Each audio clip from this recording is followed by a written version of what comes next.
Hello नमस्कार दोस्तों, स्वागत है आप सबका भद्रा आईएएस अकेडमी में। आज का डेट है 26 ऑफ सितंबर, माफ़ कीजिएगा, बट यस 25 और 26 ऑफ सितंबर का न्यूज़ डिस्कशंस जो है एक साथ किया जाएगा आज के सेशन में। चलिए, मैं शुभोदीप आप सभी का आज के इस सेशन में भद्रा आईएएस अकेडमी का स्वागत करता हूं। चलिए, हम लोग यहाँ पे डिस्कस करेंगे द टेलीग्राफ का यह न्यूज़, जहाँ पे हम लोग विलफुल डिफ़ॉल्टर्स के बारे में डिस्कस करेंगे। दैट विलफुल डिफ़ॉल्टर्स होते कौन है। नाउ, विलफुल डिफ़ॉल्टर्स को बताने से पहले सबसे पहले तो मैं ये डिस्कस कर लेना चाहूँगा दैट ये न्यूज़ में था तो था क्यों। देखो, रिजर्व बैंक ऑफ इंडिया ने कुछ स्ट्रिक्ट मेजर्स लिया है अगेंस्ट विलफुल डिफ़ॉल्टर्स, और रिजर्व बैंक ऑफ इंडिया का एम यही है दैट आने वाले समय में इन जो विलफुल डिफ़ॉल्टर्स होते हैं उन लोगों को क्रेडिट एक्सेस फैसिलिटीज़ प्रॉपर्ली ना मिले और क्रेडिट रीस्ट्रक्चरिंग भी ना हो उनका। देखो क्या होता है रीस्ट्रक्चरिंग, क्रेडिट एक्सेस फैसिलिटी क्या है? क्रेडिट एक्सेस तो मतलब क्रेडिट का एक्सेस मिलना, एक्सेसिबिलिटी, राइट। नाउ क्या होता है दैट से फॉर एग्जांपल मैं एक बैंक हूँ, ठीक है, आपने मुझसे लोन लेने आए, ठीक है, आपने मुझसे लोन मांगा 100 करोड़ रुपया का। 100 करोड़ बहुत बड़ा अमाउंट है, ठीक है। तो मैं क्या एक्सपेक्ट कर रहा हूँ दैट आप मुझे 100 करोड़ जो है प्रिंसिपल के साथ जो है ऑफ कोर्स विथ इंटरेस्ट चुकता करोगे, तो जिससे क्या मैं एज अ बैंक पैसे कमाऊंगा आपसे। बट आपने 100 करोड़ रुपए को क्या किया, आपने 100 करोड़ रुपए लोन लिया मुझसे, बिजनेस में लगाओगे, बट आपने उस 100 करोड़ रुपए को शेयर मार्केट में लगा दिया या फिर कोई दूसरा जगह सिफन ऑफ कर दिया आपने उस लोन को। समझ रहे हो बात? तो क्या होगा दैट अगर आपने जिस पर्पस के लिए मुझसे वो लोन लिया बट आप वो 100 करोड़ रुपया उस पर्पस के लिए ना यूज करके कोई दूसरा पर्पस के लिए इस्तेमाल कर रहे हो और बाद में मुझे बोल रहे हो दैट देखो मेरे पास तो पैसे ही नहीं है आपको रिटर्न करने के लिए, तो इस टाइप के डिफॉल्टर्स को कहा जाता है विलफुल डिफॉल्टर्स, ठीक है। मतलब ये एक ऐसा सिचुएशन है जहां पे बोरोवर जो है he has failed to meet the repayment obligation despite the capacity, आपका कैपेसिटी है रिपेमेंट करने का, बट स्टिल आपने उस लोन को डाइवर्ट कर दिया, आपने उस लोन को सिफन ऑफ कर दिया है और वो उस फॉर्म में आपके पास नहीं है, क्योंकि आपने किस फॉर्म में मांगा था? आपने मांगा था दैट उस पैसों को आप बिजनेस में इन्वेस्ट करोगे, बट आपने कहाँ इन्वेस्ट कर दिया? कोई दूसरे जगह में इन्वेस्ट कर दिया, है ना। तो ये एक ऐसा सिचुएशन है जहां पे विलफुल डिफॉल्टर्स का सिचुएशन है। इसीलिए आरबीआई ने नकेल कसते हुए बोला है देखो भाई, जिससे उन मतलब ऐसे रूल्स लाया गया जिससे प्रिवेंट किया जा सके दैट उनको एक्सेस, एडिशनल क्रेडिट का जो है एक्सेस ना हो। अब क्या होता है, क्योंकि ये बड़े बड़े बिजनेसमैन होते हैं ना, बैंक भी सोचती है चलो भाई इनको थोड़ा छूट दे देते हैं, है ना। या फिर ये बिजनेसमैन बोलते हैं देखो मेरा तो उसमें बिजनेस में पैसा लगने वाला था बट वहाँ पे लॉस हो गया। कोई भी अपना, देखो बिजनेसमैन लोग क्या होता है ना, अपना बैलेंस शीट को कैसे भी मैनिपुलेट कर सकते हैं, राइट। तो वो लोग मैनिपुलेट करके बैंक को दिखाते हैं और बैंक वाला बहुत समय क्या करता है, चलो भाई ठीक है और भी थोड़ा लोन दे देता हूँ जिससे मेरा पुराना लोन भी चुकता हो जाए, ठीक है। तो इसको क्या कहता है, एडिशनल क्रेडिट फैसिलिटीज़, है ना। या फिर बहुत समय क्या होता है, रीस्ट्रक्चर किया जाता है उनको लोन को। जैसे अगर सोचो उनका लोन का रेट ऑफ इंटरेस्ट है 12%, ठीक है, तो उसको रीस्ट्रक्चर करके 11.5%, इस टाइप से किया जाएगा जिससे क्या जो जिसने लोन लिया उसका थोड़ा प्रेशर घटे, है ना। तो इस टाइप की चीज़ों को बिल्कुल बैन करने की बात की जा रही है आरबीआई के द्वारा। नेक्स्ट हम लोग बैसल 3 कैपिटल फ्रेमवर्क के बारे में डिस्कस करेंगे। क्यों इंट्रोड्यूस था ये? क्योंकि आरबीआई ने इंट्रोड्यूस किया नया norms based on this Basel 3 capital framework all India financial institutions के लिए, which will take effect from April 2024। अभी से नहीं, अप्रैल 2024, राइट। सो इंडिया में अगर देखोगे इतने कितने सारे ऑल इंडिया फाइनेंशियल इंस्टीट्यूशंस है जो कि आरबीआई रेगुलेशंस के अंडर आती है, तो वो 5 इंपॉर्टेंट फाइनेंशियल इंस्टीट्यूशंस है, वो आपको समझना पड़ेगा। वो है, एक है EXIM bank, stands for exporter importer bank of India. दूसरा है NABARD, standing for national bank of agriculture and rural development. तीसरा है NaBFID, that is national bank for financing infrastructure development. NHB, national housing bank, and SIDBI, that is small housing and development bank of India, right. Now Basel 3 norms के बारे में discuss करते हैं that जब हम लोग बोल रहे हैं दैट इन फाइनेंशियल इंस्टीट्यूशंस जो इंडिया में है इनके लिए बासल 3 नॉर्म्स को इम्प्लीमेंट किया गया है जो क्या इफेक्ट करेगा फ्रॉम अप्रैल 2024। तो basal 3 norm, basal 3 capital framework है क्या? देखो, बासल 3 नॉर्म्स को अडॉप्ट किया गया था फाइनेंशियल रेगुलेटर्स के द्वारा बैंकिंग सेक्टर्स में, क्योंकि दुनिया भर में क्या होता ना 2007-2008 का जो फाइनेंशियल क्राइसिस था जिससे ऑफ कोर्स इंडिया बहुत हद तक अपने आप को इंडिया ने शॉक एब्जॉर्ब किया हुआ था, बट उस समय का जो फाइनेंशियल क्राइसिस था वो एक ऐसा फाइनेंशियल क्राइसिस था जहाँ पे बहुत ही ज़्यादा हमको financial as well as economic stress देखने को मिला था थ्रू आउट द वर्ल्ड। इसीलिए बैंकिंग सुपरविजन के अंडर बैसल कमिटी का गठन हुआ और finally aftermath of financial crisis of 2007-2008 हर एक बैंक्स को मैंडेट बोला गया दैट देखो आपको capital adequacy ratio and capital to risk weighted asset ratio जो है वो 8% रखना है। ये कौन सा रेशियो है? Capital to risk asset risk weight assets. ये देखो एक रेशियो है जो कि कंपेयर करता है वैल्यू ऑफ बैंक का capital against the value of its various asset जो क्या वे किया जाता है according to the various risk of different kind of banks. ठीक है, सो अगेन बासल 3 नॉर्म्स, ऐसा क्वेश्चन भी आया था पता है, बासल नॉर्म्स 2015 मुझे याद है यूपीएससी 2015 का ये क्वेश्चन था, Basel norms in related to which among the following sector, एक था इन्वायरमेंट, एक था बैंकिंग और भी 2 फालतू थे, तो of course banking was the correct answer. Next हम लोग बात करेंगे एक पुरस्कार के बारे में जो कि रिसेंटली गवर्नमेंट ऑफ इंडिया के द्वारा इंट्रोड्यूस किया गया। इस पुरस्कार का नाम है राष्ट्रीय विज्ञान पुरस्कार। जैसे कि बोला जा रहा है इसको इंट्रोड्यूस किया गया as a new set of national awards in the field of science technology and innovation और इसको बोला जा रहा है राष्ट्रीय विज्ञान पुरस्कार। इस अवार्ड का एम क्या था? इस अवार्ड का एम था दैट वेरियस, देखो हमारे देश में अलग साइंटिस्ट है, टेक्नोलॉजिस्ट है, इनोवेटर्स हैं, उनके जो कॉन्ट्रीब्यूशंस है ना उनको एक्नॉलेज बहुत कम किया जाता है, तो इसीलिए जिससे उसके एक्सेप्शनल कॉन्ट्रीब्यूशंस जो क्या वेरियस साइंटिस्ट या फिर टेक्नोलॉजिस्ट या फिर इनोवेटर्स के द्वारा किया जाता है और उसको एक्नॉलेज करने के लिए ये राष्ट्रीय विज्ञान पुरस्कार के गठन की गई है। और ये गठन राष्ट्रीय विज्ञान पुरस्कार जो है various domains of science and technologies में दिया जाएगा। ये एक इंडिविजुअल को भी दिया जा सकता है, एक वैसा इंडिविजुअल जो कि गवर्नमेंट सेक्टर में काम कर रहा है या फिर वैसा इंडिविजुअल जो कि प्राइवेट ऑर्गेनाइजेशन में काम कर रहा है या फिर अगर कोई इंडिविजुअल इंडिपेंडेंटली ही क्यों ना काम कर रहा हो या फिर पीपल ऑफ इंडियन ऑरिजिन जो क्या इंडिया के बाहर तो काम तो कर रहा है बट उन्होंने कुछ ऐसा इन्वेंट किया, ऐसा कंट्रीब्यूट कर रहा है जिससे Indian society as a whole का फ़ायदा हो रहा है, तो उनको भी ये राष्ट्रीय विज्ञान पुरस्कार दिया जा सकता है, जिसमें 13 डोमेन के अंदर ये विज्ञान पुरस्कार दिया जाएगा, जिसमें कौन कौन सा है? Physics, chemistry, biological science, mathematics and computer science, earth science, medicine, engineering science, architectural science, environmental science, technology and innovation, atomic energy, space science and technology and others. In awards को 4 कैटेगराइज में categorisation किया गया है। सबसे पहला रहेगा विज्ञान रत्न award.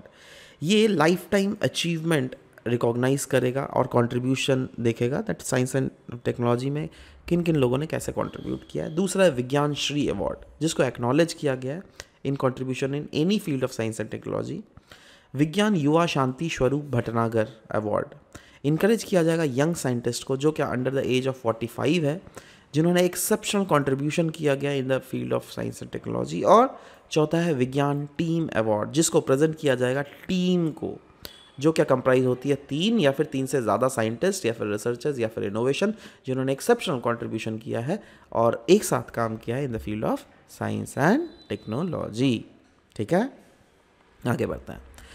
आगे हम लोग बात करेंगे India's first lighthouse festival जो क्या बिगिन हुआ है गोवा में। सो यस, ये इंडिया का फर्स्ट है तो इसलिए you should remember it. So yes, festival will take place with the aim of transforming historic lighthouse into tourist destination. अगर आप गोवा में जाओगे वहाँ पे लाइट हाउस है, of course that was a tourist destination, but इस lighthouse festival को organise करने के बाद टूरिस्टिक डेस्टिनेशन की जो पुल फैक्टर है ना वो और भी ज़्यादा बढ़ जाएगा। ये फेस्टिवल है part of light house heritage tourism campaign जिसका एम है दैट हमारे देश में अराउंड 75 हिस्टोरिक लाइट हाउसेस को रिवैम्प किया जा सके और उनको बनाया जा सके टूरिस्टिक स्पॉट। और आपको सोचिए ना, जब भी टूरिस्टिक स्पॉट बोलते हैं तो सबके दिमाग में सबसे पहला आता है गोवा, और गोवा में भी ये लाइट हाउस है तो of course this is a very natural choice, right. Now ये इनिशिएटिव कहीं ना कहीं अलाइन करता है हमारे प्रधानमंत्री नरेंद्र मोदी जी का विजन जो क्या है कैसे ट्रांसफॉर्म किया जा सके वेरियस लाइट हाउस को हमारे देश में इनटू कैप्टिवेटिंग टूरिज्म, जिससे हमारा कल्चरल हेरिटेज को तो शोकेस किया ही जाए बट साथ ही साथ इन रीजन्स के इकोनॉमिक पोटेंशियल को भी शोकेस किया जाना चाहिए। नेक्स्ट हम लोग बात करेंगे 5 आईज अलायंस के बारे में। इंडियन एक्सप्रेस का ये न्यूज़ था। क्यों न्यूज़ था? क्योंकि रिसेंटली आपको पता होना चाहिए इंडिया और चाइना के बीच में बहुत ही तगड़ा स्टैंड ऑफ चल रहा है, राइट। कनाडा में क्या है, sorry not India China, India Canada, माफ़ करना। कनाडा में आपको पता है that is a hub of Khalistani terrorist, right, and the government of Canada supports those Khalistani terrorist, right. मतलब पाकिस्तान और कनाडा के बीच में अभी शायद डिफरेंसेस बहुत घट गए हैं, है ना। सो यही बोला गया दैट रीसेंट जो इंडिया कनाडा का स्टैंड ऑफ देखने को हमें मिला है regarding the allegations of Indian government involvement in the killing of separatist leader in Canada. ये जो खालिस्तान की सेपरेटिस्ट लीडर है ना, उनको कनाडा में किसी ने मार दिया गया, राइट। और कनाडा एलिगेशंस लगा रही है दैट इंडियन गवर्नमेंट ऑफिशियल्स का हाथ है उनको मारने के लिए, समझ लो। ये एकदम ब्लंट एलिगेशन कनाडा के प्रधानमंत्री ने कनाडा के पार्लियामेंट में लगाया, जो कि अगेन बहुत बड़ा एलिगेशन है, राइट। ऑफ कोर्स हमारे तरफ से इस एलिगेशंस को सिरे से खारिज कर दी गई है, बट हम लोग बात करेंगे दैट कनाडा ने किस आधार पर ये बोला, इंडिया के ऊपर एलिगेशन लगा। कनाडा बोल रही है दैट देखो भाई, कहीं ना कहीं फाइव आइज अलायंस जो है इनका ही इंटेलिजेंस मुझे मिला है और उसी के आधार पर ये मैं बोल पा रहा हूँ। तो सवाल होता है फाइव आइज अलायंस है कौन कौन इसमें कंट्रीज, कौन कौन कंट्रीज है। Five eyes alliance refers to the intelligence sharing partnership, जो कि 5 कंट्रीज के बीच में होता है। एक है यूनाइटेड स्टेट्स, दूसरा यूनाइटेड किंगडम्स, ऑस्ट्रेलिया, कनाडा और न्यूजीलैंड, राइट। नाउ ये जो नेशंस है वो कोलाबोरेट कर रही है closely on intelligence matters, sharing informations to protect their shared national interest. मतलब ये लोग इंटेलिजेंस मैटर में क्लोजली वॉच कर रही है और शेयर करती है वेरियस इंफॉर्मेशन, जिससे इन 5 देश के जो इंटरेस्ट है वो सर्व किए जा सके। तो यहाँ पर तो ये वाला इंटरेस्ट कनाडा का हो गया, राइट।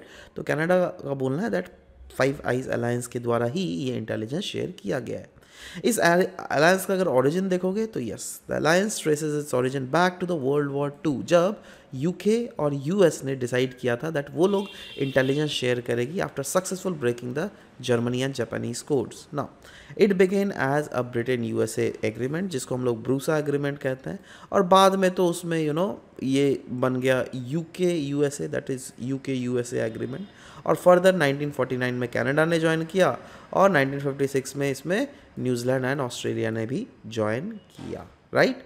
नेक्स्ट हम लोग बात करेंगे पेरोव्स्काइट के बारे में। देखो पेरोव्स्काइट क्या है, ये एक ऐसा मटेरियल जिसके थ्रू आप सोलर जो सेल्स है ना उसको मैन्युफैक्चर किया जा सकता है।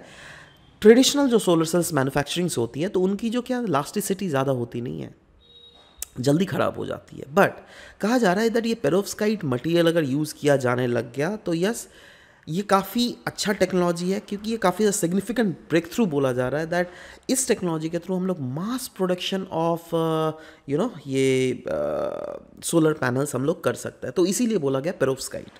क्यों न्यूज़ में था, scientist have made a significant contribution breakthrough in solar panel technology using nano scale ink coating, जिसको हम लोग कहते हैं perovskite coating, right. So yes, ये जो इनोवेशन है कहा जा रहा है ये पोटेंशियली एक्सेलरेट कर सकता है transition to new renewable energy sources, क्योंकि रिसर्चर्स ने फाउंड किया ये जो पेरोव्स्काइट का जो कोटिंग होता है ना, ये इन्हांस करता है stability of the solar cells using the, और जब स्टेबिलिटी बढ़ेगा, ज़्यादा दिन तक अगर चलेगा तो ऑफकोर्स मास प्रोडक्शन में भी ईजी हो जाएगा, राइट। तो इससे क्या होगा, it will make them suitable for mass production. Perovskite solar cells जो है ये रिस्पेक्टिवली चीपर होता है, लाइटर होता है और ज़्यादा एफिशिएंट होता है as compare to the silicon based cells. But इनके कुछ कुछ अभी भी चैलेंजेस है, दैट इज़ एफिशिएंसी में ड्रॉप होना और एनर्जी आउटपुट जो मैन्युफैक्चरिंग प्रोसेस के दौरान उसमें भी ड्रॉप होना। सो पेरोव्स्काइट जो है इसको रिकॉग्नाइज किया गया as a miracle material with a potential to revolutionize the various industries. जी हाँ, रिन्यूएबल एनर्जी की बात करें तो ये आराम से इस चीज़ को रिवोल्यूशनाइज कर सकती है। एंड रिसेंटली अगर एडवांसमेंट देख लीजिएगा, यस, रिसेंटली एडवांसमेंट के तहत हम लोग बोल सकते हैं that it has enabled the creation of self healing solar panels, और कहीं ना कहीं इसने इम्प्रूव करने की कोशिश की है वेरियस सोलर सेल्स की। तो कहा जा रहा है पेरोव्स्काइट सोलर सेल्स का अगर इस्तेमाल किया जा सके, यस, मास प्रोडक्शन तो बढ़ेगा ही, बट साथ ही साथ आने वाले समय में जो हम लोग एक्सपेक्ट कर रहे हैं that we will be transitioning to the renewable energy sources, that transition can be made at a very faster rate. नया चलो next is a new species of deep sea marine fish, जो कि recently zoological survey of India के scientist के द्वारा discover किया गया। देखो ऐसे जो है ना बहुत सारे स्पीशीज़ को डिस्कवर किया जाते रहता है, कभी कभी मछलियों का स्पीशीज़, कभी कभी जानवरों का स्पीशीज़, कभी कभी कुछ पेड़ पौधों का स्पीशीज़ भी होता है, राइट। सो यस, अभी जो जूलॉजिकल सर्वे ऑफ इंडिया के साइंटिस्ट के द्वारा डिस्कवर किया गया है ये एक नया species of deep sea marine fishes है जो कि वेस्ट बंगाल के दीघा बीच के आसपास फाउंड किया गया है। इसका नाम दिया गया है, देखो अजीब टाइप का नाम है, ये मैं मुंह से बोल भी नहीं सकता अभी, अजीब टाइप का नाम है ना। इसको गुरनार्ड्स और सी रॉबिन्स भी बोला जा रहा है। ये फ़िश जो है कैरेक्टराइज किया जाता है बाई इसका वाइब्रेंट ऑरेंज कलर। ये देखो बिल्कुल ऑरेंज कलर का फ़िश है, राइट। और ये अगर इस वाले जीनस देख लोगे, इस वाले जीनस का 4th स्पीशीज़ है जो कि इंडिया से रिपोर्ट किया गया है ना। और साथ ही साथ ट्रिलिडे फैमिली से ये बिलोंग करती है। तो ये ट्रिलिडे फैमिली के मतलब ओवरऑल दुनिया में जितने सारे स्पीशीज़ है उसमें ये 178th स्पीशीज़ है जिसको फाइंड आउट किया गया है, राइट। इसी के साथ आज का सेशन यहाँ पे समाप्त होता है। मिलते हैं आप सबके साथ with new set of current affair modules in the very tomorrow's वाला class. I hope that you will stay tune and keep on sharing these helpful videos with all your friends and other aspirants. Thank you guys. This was all about the discussion for this very session. मिलते हैं next session में. Bye bye. Take care.